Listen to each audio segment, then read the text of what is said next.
Selamat pagi anak-anak, ketemu lagi Pak Edi. Gimana kabarnya? Sehat? Sama Pak Edi ya sehat. Sekarang kita belajar IPA, terutama ini kelas 8 dengan materi nanti kita belajar gerak. Buku paket dan buku tulis disiapkan di meja. Sudah? Sip. Gerak dalam pengertian IPA. Ya. Nih saya contohkan. Contohnya troli. Di sini troli A. Troli A, kemudian ada titik X dan Y. Di mana troli A bergerak, yaitu melewati titik X dan Y. Nah, troli A itu disebut bergerak jika ada yang tahu. Oh betul. Jika troli A disebut bergerak terhadap X jika mengalami perubahan kedudukan. Dan juga troli A disebut bergerak terhadap titik apa? Ada yang tahu? Titik Y. Berarti betul titik Y. Karena apa? Troli A mengalami perubahan kedudukan terhadap titik Y. Sudah tahu pengertian gerak? Kemudian ini ada dua troli yang digandeng. Di situ ada titik X dan Y. Kemudian trolinya berjalan melewati titik X dan Y. Apa yang terjadi? Troli di sini trolinya P dan Q digandeng jadi satu. Troli P dan Q disebut bergerak terhadap titik X jika mengalami perubahan. Kemudian troli P dan Q disebut bergerak jika mengalami perubahan terhadap titik Y. Apa yang terjadi terhadap troli P dan Q? Bergerak atau diam? Oh betul, disebut diam karena apa? Troli P dan Q tidak ada perubahan kedudukan. Sehingga dapat disimpulkan kalau benda dikatakan bergerak itu ada perubahan kedudukan. Di sini yang melihat yaitu titik acuan atau patokan.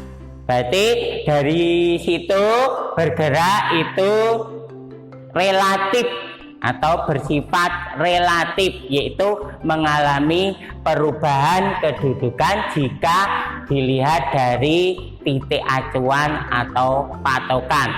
Siapa yang tahu benda dikatakan diam? Oke, betul. Yaitu benda dikatakan diam jika benda itu tidak mengalami perubahan kedudukan terhadap titik acuan. Anak-anak sudah tahu titik acuan?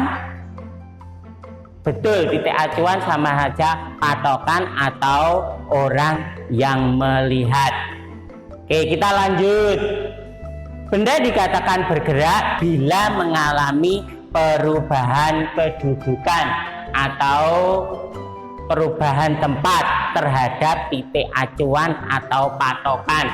Benda dikatakan diam bila kedudukannya itu tidak ada perubahan terhadap titik acuan. Kita lanjut. Gerak dikenal juga dengan istilah yang disebut gerak semu. Pasti anak-anak sudah tahu gerak semu itu yang bagaimana. Ada yang tahu? Oke, betul. Gerak semu itu di mana benda itu tidak melakukan gerak sebenarnya, tapi kelihatan bergerak. Contohnya ada yang tahu? Satu, oh betul, yaitu contohnya gerak matahari, di mana kalau pagi kelihatan dari timur, kalau sore itu kelihatan di barat. Di situ kelihatan bahwa matahari itu bergerak dari timur ke barat.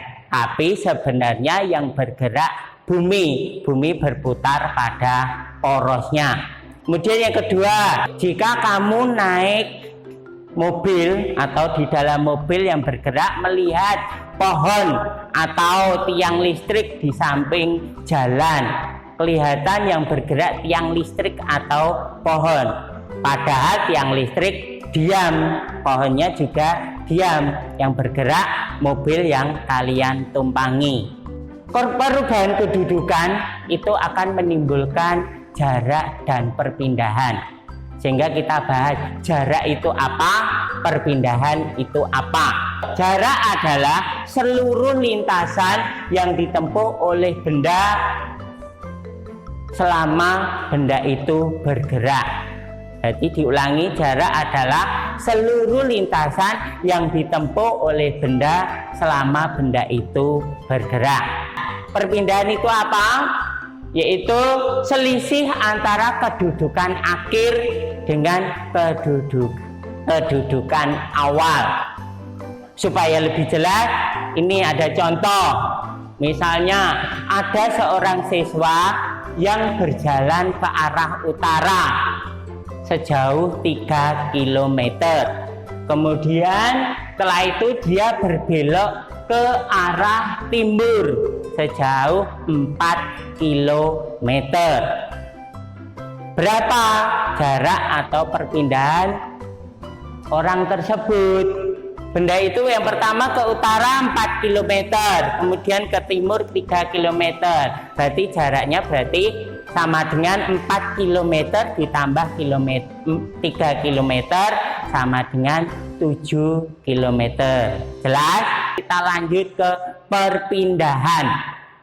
Nah, sebelum kita mengerjakan berapa itu perpindahan, kita gambar dulu. Kita gambar ke utara 4 km, ke timur dilanjutkan 3 km. Terbentuk suatu segitiga siku-siku, di mana perpindahan itu adalah sisi miringnya. Dari gambar ini kelihatan garis yang saya beri titik-titik. Nah, untuk mencarinya, garis miring ini menggunakan Pythagoras. Jadi untuk mencari perpindahan, yaitu akar kuadrat dari 4 kuadrat ditambah 3 kuadrat sama dengan akar kuadrat 9 ditambah 16 sama dengan akar kuadrat 25. Hasilnya berapa? 5 km. Ada yang tanya? Sudah jelas jarak dan perpindahan? Sudah. Sekarang Pak Edi menambah, jarak itu termasuk besaran skalar. Kemudian kalau perpindahan itu termasuk besaran vektor. Besaran vektor besaran memiliki nilai dan arah. Nilai itu contohnya angka 1, 2, 3, 4 dan selanjutnya. Kalau arah ya arah ke timur, arah ke utara, arah ke barat atau arah ke kanan, kiri, depan, belakang. Kemudian kalau besaran skalar itu hanya memiliki nilai atau angka 1, 2, 3, 4 atau selanjutnya. Ada yang tanya? Kalau nggak tanya kita lanjutkan, yaitu kecepatan dan kelajuan. Kecepatan adalah perpindahan yang ditempuh suatu benda tiap satuan waktu. Kemudian bagaimana dengan kelajuan? Jarak yang ditempuh benda tiap satuan waktu. Oke, berarti dari situ bisa dibuat rumus di mana kelajuan sama dengan jarak dibagi selang waktu.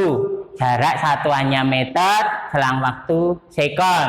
Kemudian kecepatan berarti rumusnya apa? Perpindahan dibagi selang waktu. Berarti perpindahan meter selang waktu sekon. Enggak dirumuskan V sama dengan S per T. V itu adalah kecepatan. Satuannya meter per sekon. Dilihat dari rumusnya ini, di mana kecepatan itu perpindahan dibagi selang waktu. Kemudian S itu adalah perpindahan, di mana satuannya meter. Kalau selang waktu harus sekon. Sekon sudah tahu, sekon sama detik. Sudah, sekon dan detik sama. Kemudian kembali ke kelajuan. Jarak bagi waktu rumusnya sama. S sama P sama dengan S per T. P-nya tinggal ganti kelajuan. Dari situ kelihatan bahwa kelajuan itu adalah besaran skalar, kecepatan besaran vektor, di mana kecepatan punya nilai dan juga punya arah. Ini anak-anak kita bahas untuk gerak. Yang pertama yaitu kita sampai pada kelajuan dan kecepatan. Sudah jelas? Sudah oke. Tinggal kita latihan soal.